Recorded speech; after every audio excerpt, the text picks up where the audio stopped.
How you folks doing? Hero of None here with your Mundus Minute on April 17th, 2020. News, luxury merchant, and golden merchant stuff all in a few minutes. So first up in the news, Greymoor is coming, specifically on April 20th, next Monday. We should be seeing it on the PTS servers. And we're going to take our first look at some of the changes.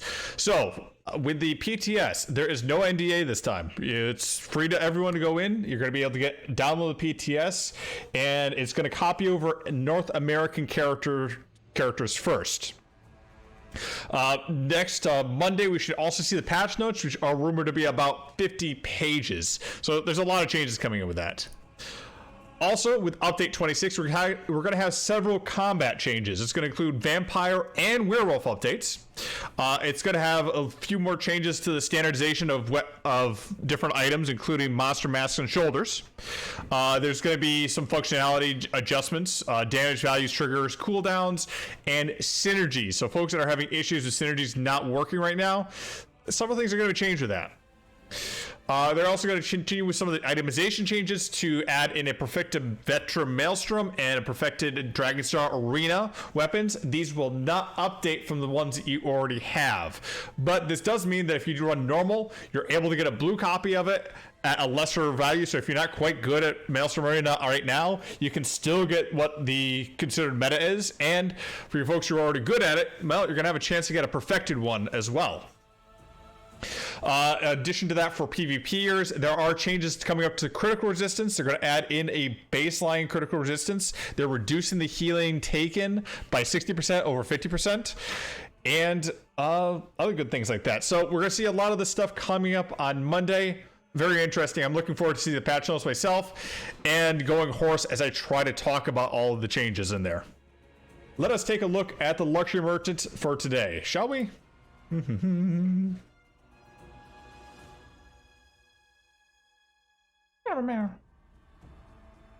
So first up, when it wants to load, there we go. Hi. Akaveri Cactus, a Buckthorn, Fern, Garius Alpina, Venus Flytrap, Void Flower, and White House Dusta. So if you have some plants that you want to put in your house, this is a pretty good time to get them. Now, as for golden merchant stuff,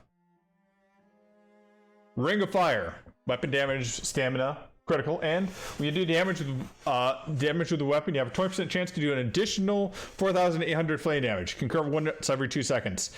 This is one I hope they kind of go back with the itemization and change it, because you're looking at a bunch of stamina sets or stamina traits here, and you're getting fire damage, which goes off for spell penetration. So not that great. In addition, it's a heavy armor set, so it's just kind of weird in the middle part of that there. Gloomgrace Ring. Health, healing taken, health. When you take damage, you become a living shadow, causing your light attacks and heavy attacks to heal you for 2,000 and gaining major evasion for 5 seconds, reducing the damage taken by area attacks by 25%.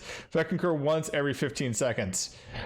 This comes out of Clockwork City. Not a great set in my opinion, because you have 5 seconds uptime, 10 seconds downtime, and the effect of it isn't really that great. So I would definitely consider a different set. If you really want to get this, maybe get the purple set out of Clockwork City. 250k, Draugr's Rest, Magica Recovery, Healing. When you deal damage with fully charged heavy attack, you create a circle of concentrated ground that heals you and your allies within 5 meters for 11,000 health over 10 seconds. This can occur once every 10 seconds. Interesting set. This comes out of, I want to say Bloodroot Forge. No, the other one. Shoot, I can't even remember it. It's the opposite one of Bloodroot Forge here. Interesting set. I'd say maybe for heavy. For PvP, this might be interesting. Fully charged heavy attacks, of course, with lightning or restoration staff is what you'd prefer. Do you need the gold version of this? Probably not. Probably be better off with the purple if you really wanted to use a set like this. Ring of Undaunted Infiltrator, 250k. Magicka, weapon critical. Really weird split on this one. Back in the day, they kind of had a back and forth with some of this stuff with trying to make hybrid builds. Anyway, when you use an ability that costs Magicka, your light attacks deal an additional 7,704 damage, and heavy attacks deal an extra 1,161 damage over for 10 seconds. Not a great set. I think the Sergeant set gives better, and you can get the set out of Blockheart Haven. So not that hard of a set to get, to be honest. So yeah, skip over this one. For 100k, Shadowrend Arm Cops, which is pretty easy to get with just a key. And Engine Guardian E-Pulse. Or Arm Cops, or whatever version you want to get. Again, very easy to get these with keys. These are base level stuff here, guys. I would just skip this. Alright. That's Hero done. That's Mundus Minute. See you all in Tamriel.